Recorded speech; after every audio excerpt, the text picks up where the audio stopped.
entramos al tema semejanza de triángulos y vamos a resolver un problema donde aplicaremos uno de los tres criterios, pero antes hablaremos un poco sobre el concepto básico de la semejanza de triángulos. ¿A qué nos referimos cuando hablamos de semejanza de triángulos?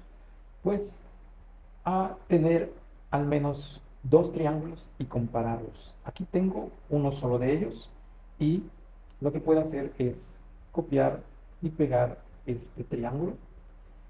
Fijémonos que esos dos triángulos son iguales. Si esos triángulos son iguales, quiere decir que son congruentes. Ambos triángulos son congruentes.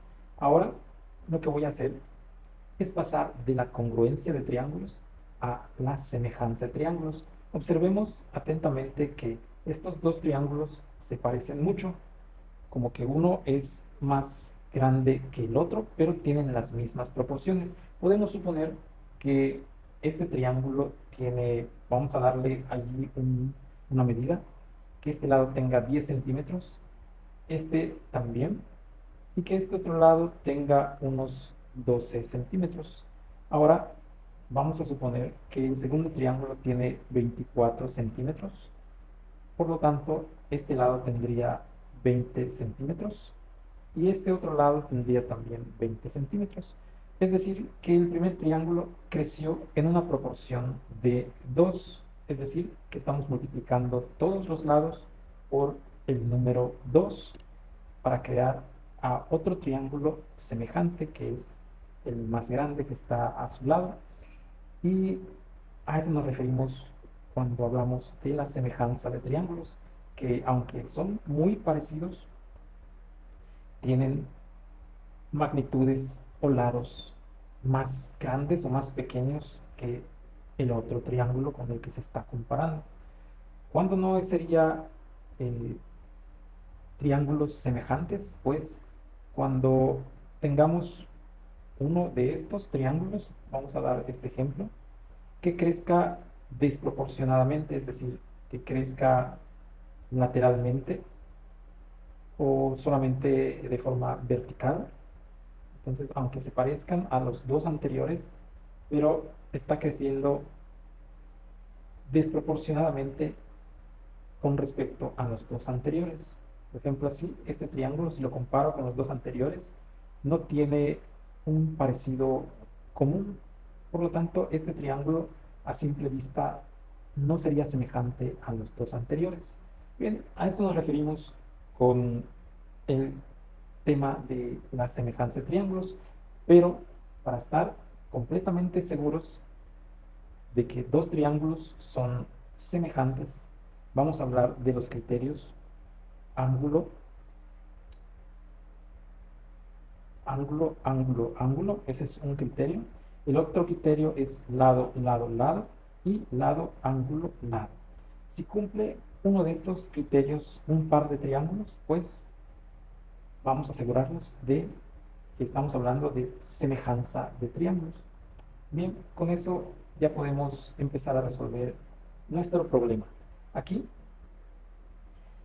veamos si el triángulo 1 es semejante al triángulo 2. Nos dicen que en la figura el segmento AB es paralelo al segmento DE.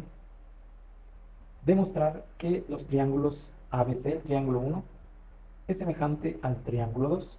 Y por último, encontrar el lado AB. Entonces, este lado no sabemos cuánto vale, pero una vez que nos aseguremos que los dos triángulos son semejantes, pues sería muy fácil encontrar el segmento AB.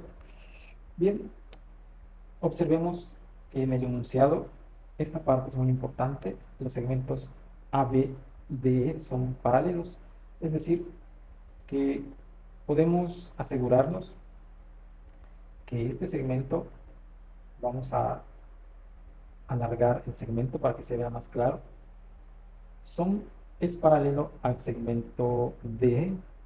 Ahí está, vamos a ponerlo en los lugares correspondientes y observemos ahora las rectas verdes alargadas.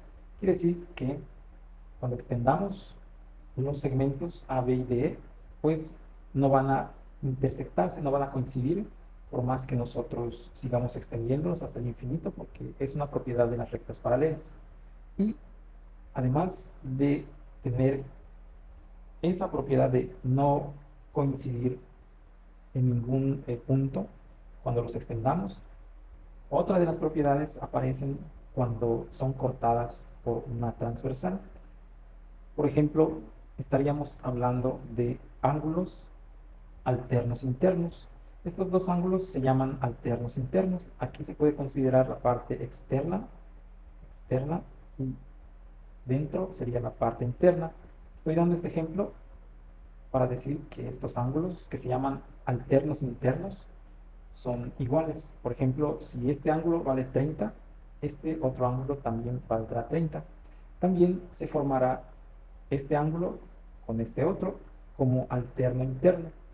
Y sabemos que el suplemento del 30 tenemos que llegar al 180, nos faltarían 150 grados.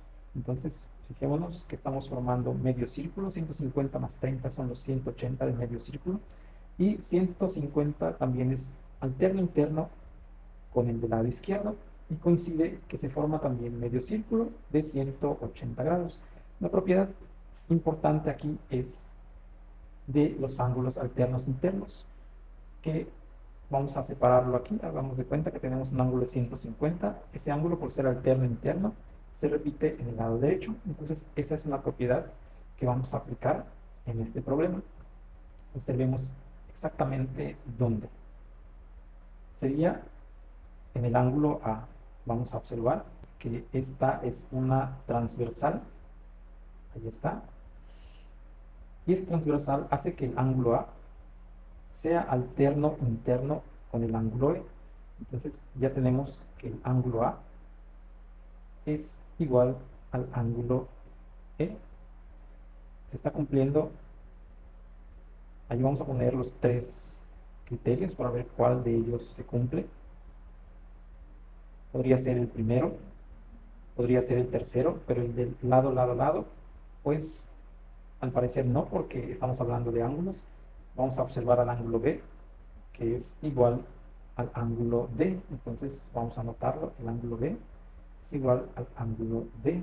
Entonces ya podríamos estar hablando del criterio ángulo-ángulo, porque aquí solo tenemos uno de esos ángulos y ya no aplicaríamos ninguno de los dos siguientes, sino que sería el criterio ángulo-ángulo, y por consecuencia estos ángulos son iguales, porque también aplicaríamos aquí una propiedad que se llama ángulos opuestos por el vértice, y el vértice es este de aquí del medio, y esa propiedad nos dice que estos ángulos son iguales, los opuestos por el vértice. También hay otra propiedad que se puede aplicar, donde la suma de los ángulos dentro de un triángulo son 180. Si aquí estos dos ángulos de las bases, el A y B con el D y E, son iguales, pues lógicamente este sería el suplemento de los 180.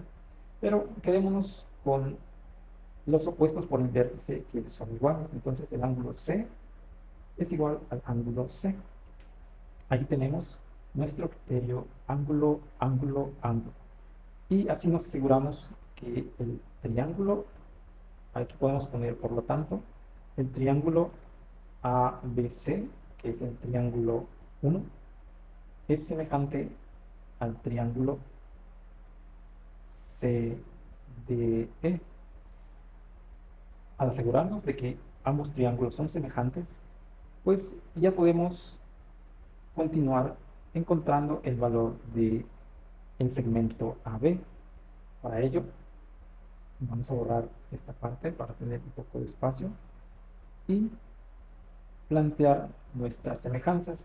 De preferencia, vamos a poner primero el segmento que queremos encontrar. Le podemos dar el valor de X. Esa X es el segmento AB. Aquí está el segmento AB, que va a ser proporcional a su lado correspondiente, que sería 24. Va a ser igual a, pues tenemos el dato de 9 centímetros. Entonces ponemos 9 No pudimos haber puesto 18. No, no podría ser 18 sobre 9. Esto estaría mal. Fijémonos que primero estamos agarrando el lado del triángulo menor. Entonces hagámoslo aquí para que quedemos en el procedimiento correcto. Entonces aquí la x que le corresponde al triángulo pequeño va a estar dividido en el lado correspondiente del triángulo más grande, que es 24. Entonces aquí en la parte de arriba estamos hablando del triángulo pequeño. Lo que seguiría es escribir el 9. Y ahora sí, pasar al triángulo más grande con su lado correspondiente, que sería el 18. Ahí está. La x quedó lista para despejarse porque el 24 se puede pasar aquí multiplicando. Entonces tendríamos x igual a 9 sobre 18 por 24.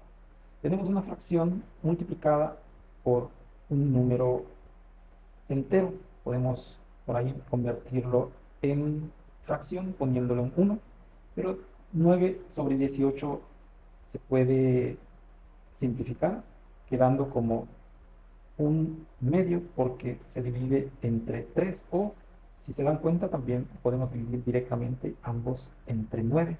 9 entre 9 a 1 y 18 entre 9 a 2, que va a estar multiplicado por 24 sobre 1.